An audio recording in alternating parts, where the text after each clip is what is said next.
Salut à tous. Alors aujourd'hui, petit vlog. Moi je dis un vlog, mais non, en fait c'est une discussion où justement je vais parler de moi, je vais raconter quelques anecdotes sur ma vie et qu'est-ce que ça m'a apporté et quelle leçon ça peut nous apporter à tous et sur l'humanité. En attendant, je vous laisse avec quelques passages de mon entraînement d'aujourd'hui. On est dimanche, j'ai mal à la tête, je m'entraîne très vite fait et on passe à la vidéo juste après au plus important.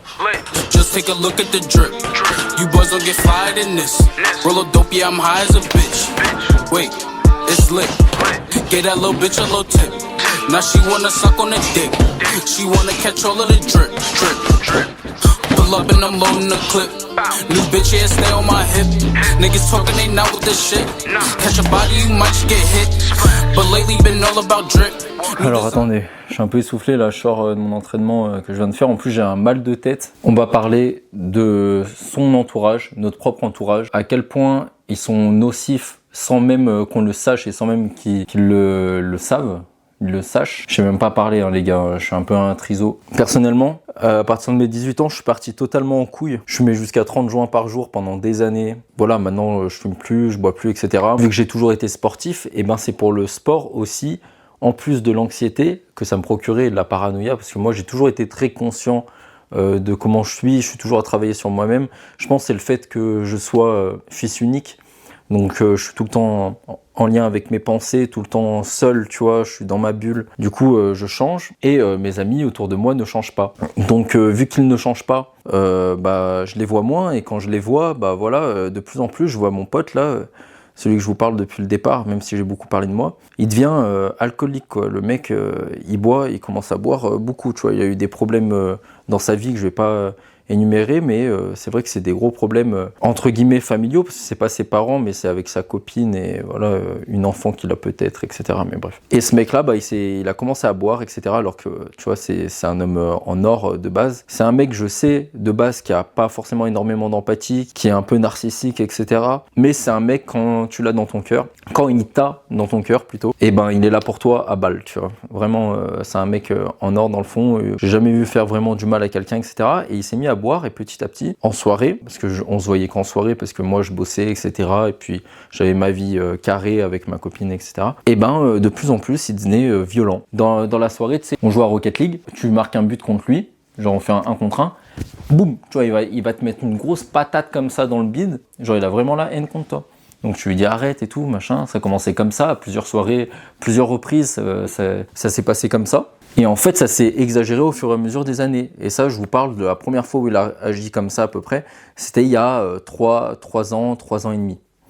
Donc ça date, hein. Et ça fait que de monter crescendo, le niveau de violence sous alcool. Donc il commence à nous frapper, etc. Moi et mes potes, quand ça va pas, etc. Commence à en vouloir aux meufs de nous, tout simplement, aux meufs de nos potes, etc.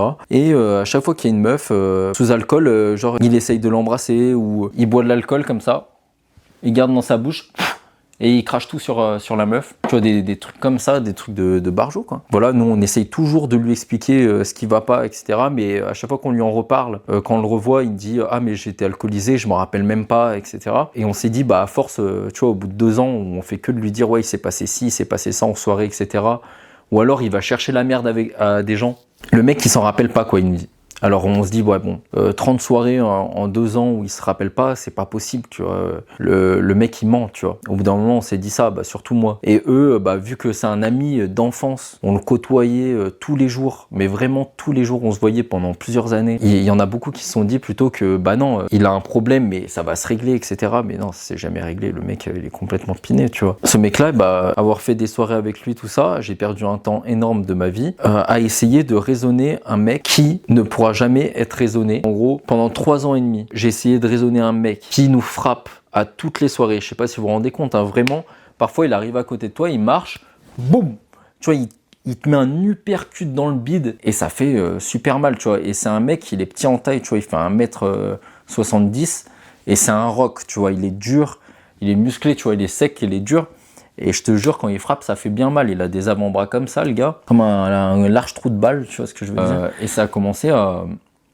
Je l'ai mis KO, en fait. C'était mon meilleur ami et je l'ai mis KO. Je l'ai mis KO 2 fois dans ma vie. Il faut savoir que moi, depuis l'enfance, je suis quelqu'un d'extrêmement gentil, qui ferait tout pour les autres, mais par contre, quand mon cerveau il s'active en mode survie, mon instinct est directement d'attaquer. Donc c'est comme ça depuis l'enfance. C'est quelque chose que j'ai du mal à contrôler et que j'arrive de plus en plus, mais voilà, quand je me sens en danger, j'attaque. Et après, vous pouvez demander à n'importe qui. J'essaye d'être le gars le plus sympa, le humble, etc. Possible. Là, on est quoi? On est en 2024. En 2023, qu'est-ce qui se passe? On fait une soirée et il crache l'alcool, comme je vous disais tout à l'heure, sur toutes les meufs de la soirée, les meufs de nos potes, etc. Nos potes, il leur met des claques dans le dos, des patates dans le dos, dans le bide et tout, à chaque fois qu'ils passent. Voilà, hop, ça prend la boisson, tac, ça les pousse, ça tire leur chaise, ça les fait tomber par terre, etc.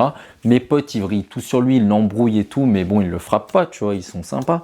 Donc, ils se barrent de la soirée, etc. Et là, tout le monde est parti, tout le monde se barre. Et moi, du coup, je lui fais une grande leçon de morale, calmement. Je lui dis, écoute, tu vas perdre tous tes amis à force de faire ça. Pourquoi tu fais ça? Et là, c'est là où j'ai compris que c'était un psychopathe. Il me dit, mais je m'ennuie constamment. Putain de...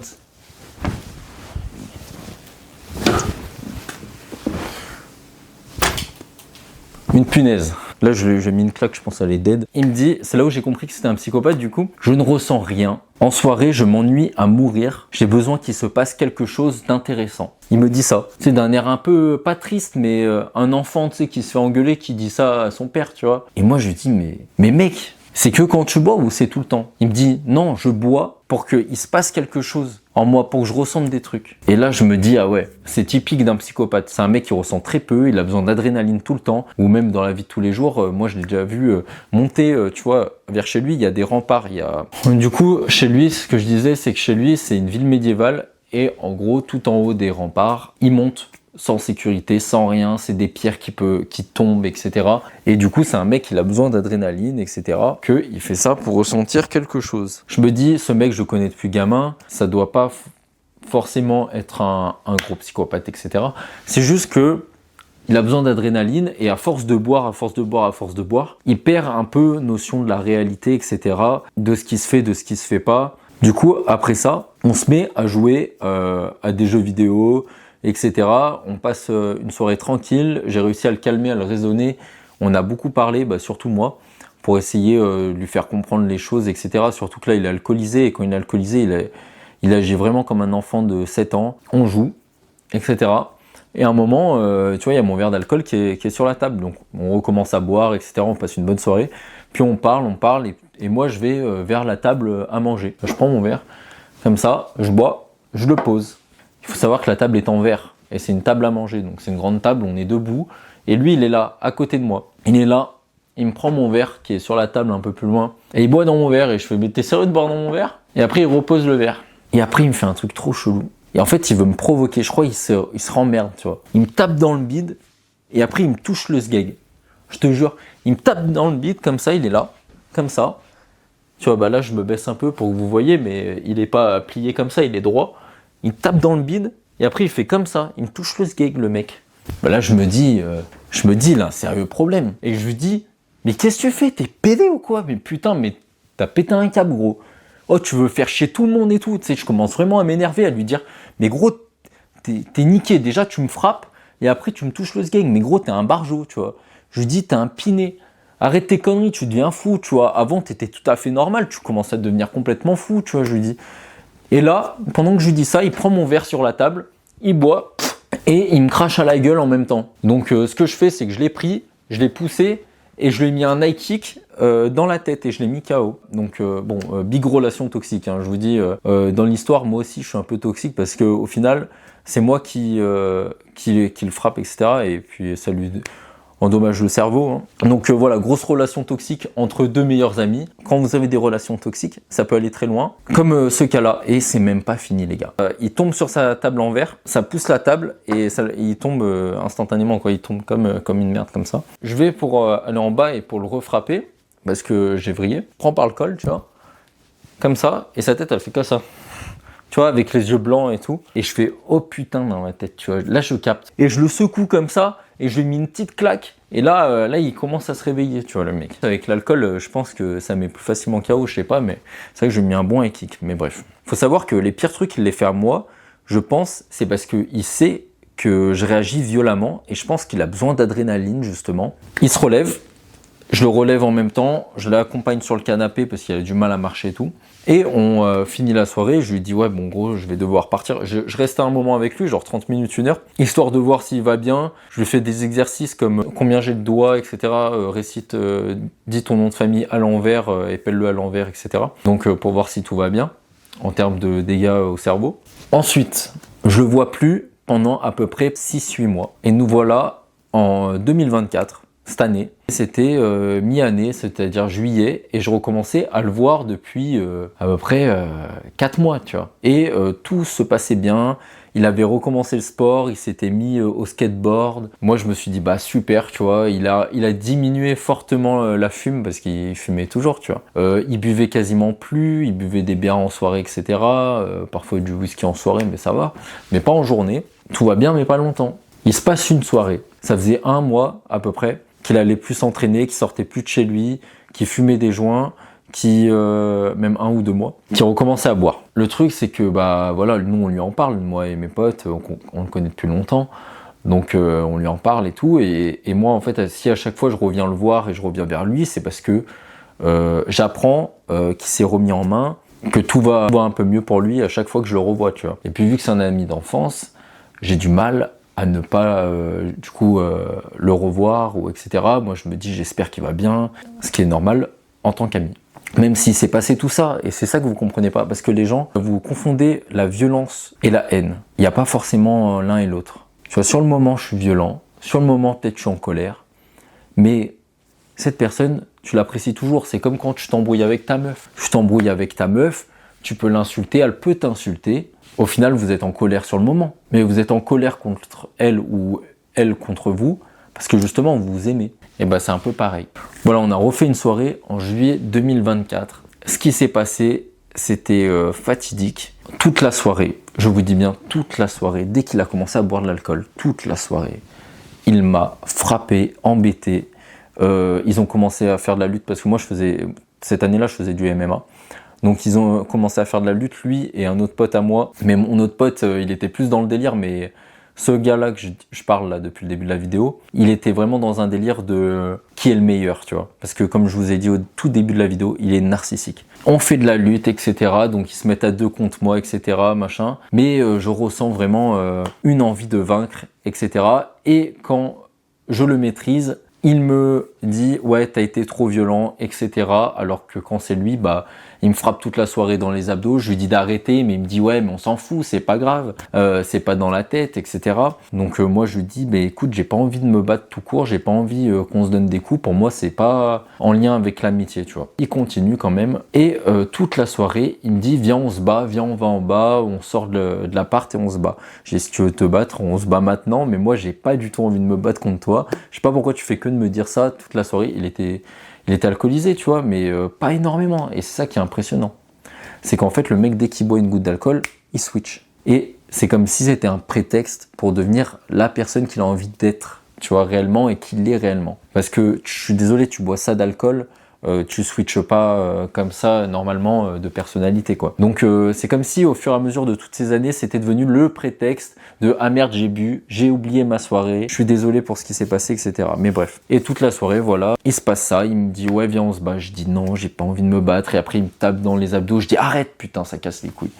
Et bref, je suis assis sur un canapé chez lui. La soirée se passait chez lui. Je suis comme ça, il est là, à ma gauche. Mon autre collègue, il est là, à ma droite. Et pour se parler, il parle et il met des coups comme ça quand il parle. Mais en fait, le truc, c'est que quand il parle, il met des coups. Moi, je suis là et je me prends tout dans le nez. Je me prends tout dans la tête, dans la mâchoire, dans le bide. Il parle, il me donne des coups dans le bide comme ça, en scred.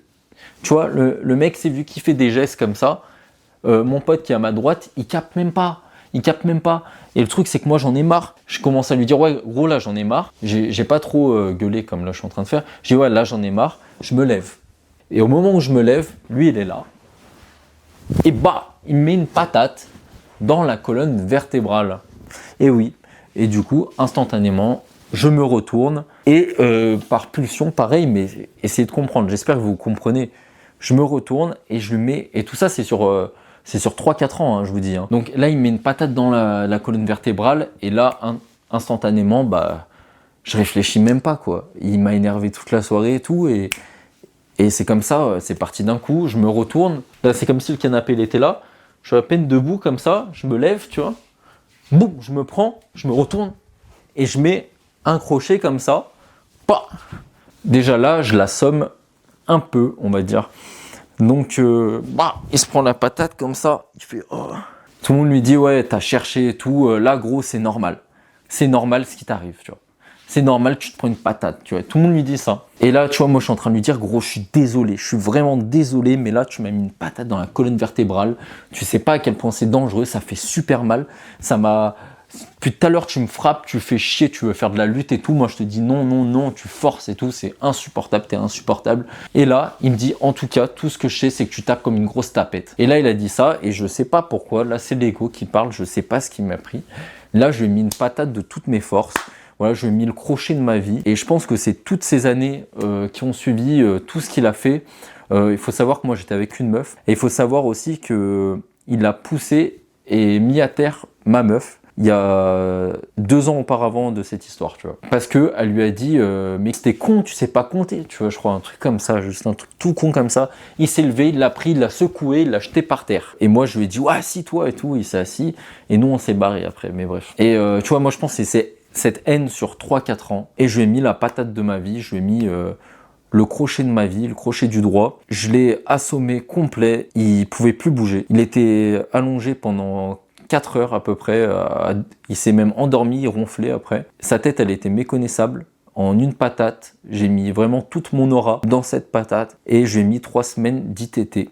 Donc voilà, en une patate. Mais c'est pour vous dire à quel point les relations toxiques peuvent être toxiques pour l'entourage, c'est-à-dire en gros pour mes amis. J'ai perdu tous mes amis. À ce moment-là, tout le monde m'a tourné le dos parce que c'est moi qui ai frappé. Tu vois, en fait, c'est moi sur 3-4 ans qui me fait chier, qui essaye de renouer les liens, qui essaye que tout se passe bien, etc., qui essaye de le mettre sur le bon chemin, mais c'est moi après qui en prends plein la gueule, tu vois. Pratiquement tous mes amis m'ont tourné le dos. Mais vous vous rendez compte de tout ce qu'il a fait jusqu'à maintenant? C'est comme ça, tu vois, au bout d'un moment, il y a une justice, il y a une amitié derrière. Et même lui, quand il boit pas, on s'entend super bien. Voilà, et c'est pour vous dire, les gars, les relations toxiques. J'ai des milliers d'anecdotes de baisers comme ça, les gars, dans ma vie. Si vous voulez, je vous ferai plusieurs vidéos, mais vraiment grosse. Ça, c'est une toute petite anecdote comparée à certains trucs que j'ai vécu aussi. Bon, les gars, je suis désolé, il y a ma caméra qui s'est arrêtée de fonctionner. Donc, désolé pour la qualité, désolé pour le son maintenant. Voilà, je vais finir vite fait. Je vais vraiment finir vite fait. Donc voilà, amitié toxique, relation toxique. Ça m'a niqué 3 ans de ma vie avec des gens avec qui je n'ai rien fait, je n'ai rien accompli. J'ai passé juste des bons moments à rigoler. Et c'est pour vous dire, si vous avez des amitiés qui ne vous poussent pas vers le haut, à faire les bons choix, à prendre le bon chemin, quoi, à faire des choses grandioses, des choses qui vous améliorent, etc. Quittez ces amitiés, préférez rester seul. Moi, maintenant, je reste seul, je m'en bats les couilles, je suis seul chez moi, là. Ça fait plusieurs mois. Au final, je fais plein de choses, j'ai plein de projets. Voilà, j'espère que vous allez faire le bon choix. C'est juste pour vous parler d'une amitié toxique, faire une story time. Donc voilà. Donc bisous les gars, abonnez-vous, mettez un j'aime et regardez les autres vidéos.